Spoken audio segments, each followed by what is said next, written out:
ஆந்திர முதல்வர் ஜெகன்மோகன் ரெட்டியின் சகோதரியும் YSRTP கட்சியின் தலைவருமான ஷர்மிளா காங்கிரஸ் கட்சியில் இணைந்தார். இது பற்றிய விவரங்களை எமது செய்தியாளர் ரமேஷ் விவரிக்க கேட்போம். ரமேஷ், டெல்லியில் காங்கிரஸ் கட்சியில் இணைந்திருக்கிறார் YSRTP கட்சியினுடைய தலைவரான ஷர்மிளா. கூடுதல் விவரங்கள் என்ன? வணக்கம். அதாவது ஆந்திர முதல்வர் ஜெகன்மோகன் ரெட்டியினுடைய சகோதரி தான் YS ஷர்மிளா. இவர் YSRTP என்கிற ஒரு கட்சியை நடத்தி வருகிறார். இந்த நிலையில் அவர் டெல்லியில் காங்கிரஸ் கட்சியில் தன்னை அவர் இணைத்துக் கொண்டிருக்கிறார். இது மட்டுமின்றி தான் நடத்தி வரக்கூடிய YSRTP என்கிற கட்சியும் அவர் காங்கிரஸ் கட்சியோடு இணைத்திருக்கிறார்.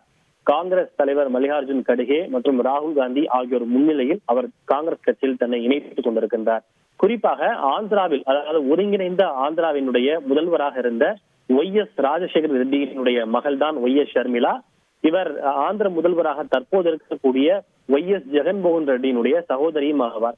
இவர் கடந்த 2019 ஆண்டு நடைபெற்ற நாடாளுமன்ற மற்றும் சட்டமன்ற தேர்தலிலே YSR காங்கிரஸ் கட்சிக்கு ஆதரவாக பிரச்சாரம் செய்தார். ஜெகன்மோகன் ரெட்டிக்கு ஆதரவாக அவர் பிரச்சாரங்களை மேற்கொண்டார். ஆனால் அதன் பிறகு தனது சகோதரருடன் ஏற்பட்ட கருத்து வேறுபாட்டின் காரணமாக அவர் 2021 ஆண்டு ஜூலை மாதம் YSRTP, அதாவது YSRTP என்றால் YSR தெலங்கானா பார்ட்டி என்கிற ஒரு கட்சியை தொடங்கி அவர் அரசியல் நடத்தி வந்தார்.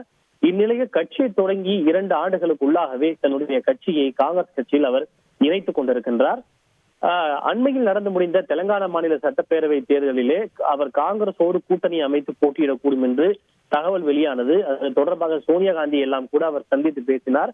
ஆனால் அதன் பிறகு சட்டமன்ற தேர்தலில் அவர் போட்டியிடாததோடு காங்கிரஸ் கட்சிக்கு தன்னுடைய ஆதரவை வழங்கினார். இந்த நிலையில் தான் 2 நாட்களுக்கு முன்பு ஹைதராபாத்தில் பேசிய அவர், தெலங்கானா மாநில சட்டப்பேரவை தேர்தலில் காங்கிரஸ் கட்சி வெற்றி பெற்றதற்கு தான் போட்டியிடாமல் விலகியதும் ஒரு முக்கிய காரணம். தற்போது காங்கிரஸ் கட்சி தன்னோடு இணைந்து பணியாற்ற எனக்கு அழைப்பு கொடுத்திருக்கிறது, அந்த அழைப்பை நான் ஏற்கிறேன் என தெரிவித்திருக்கிறார். அந்த அடிப்படையில் தற்போது தானும் இணைந்து கொண்டு தன்னுடைய கட்சியையும் காங்கிரஸ் கட்சியோடு YS ஷர்மிளா இணைத்துக் கொண்டிருக்கின்றார்.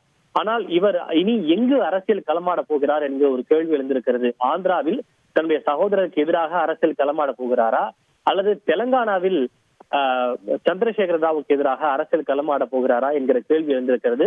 ஏனெனில் இவர் ஜெகன்மோகன் ரெட்டிக்கு எதிராக கட்சியை தொடங்கியிருந்தாலும் இதுவரை அவர் அரசியல் நடத்தி வருவது தெலங்கானா மாநில அரசியலில் தான் தன்னுடைய அரசியலை நடத்தி வருகிறார். பல போராட்டங்களை முன்னெடுத்திருக்கிறார். அவருடைய கட்சியின் பெயரை தெலங்கானா YSR தெலங்கானா பார்ட்டி என்றுதான் கட்சிக்கு பெயர் வைத்திருக்கிறார். எனவே தற்போது அவர் காங்கிரஸ் கட்சியில் இணைந்திருப்பதை தொடர்ந்து அவர் எந்த மாநிலத்தில் அரசியல் களமாட போகிறார் என்கிற ஒரு கேள்வி எழுந்திருக்கிறது.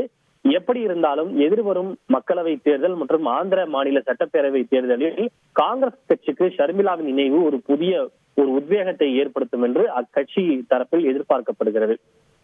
விரிவான விவரங்களை வழங்கியமைக்கு நன்றி ரமேஷ். செய்திகளை உடனுக்குடன் தெரிந்து கொள்ள உடனே சப்ஸ்கிரைப் பண்ணுங்க.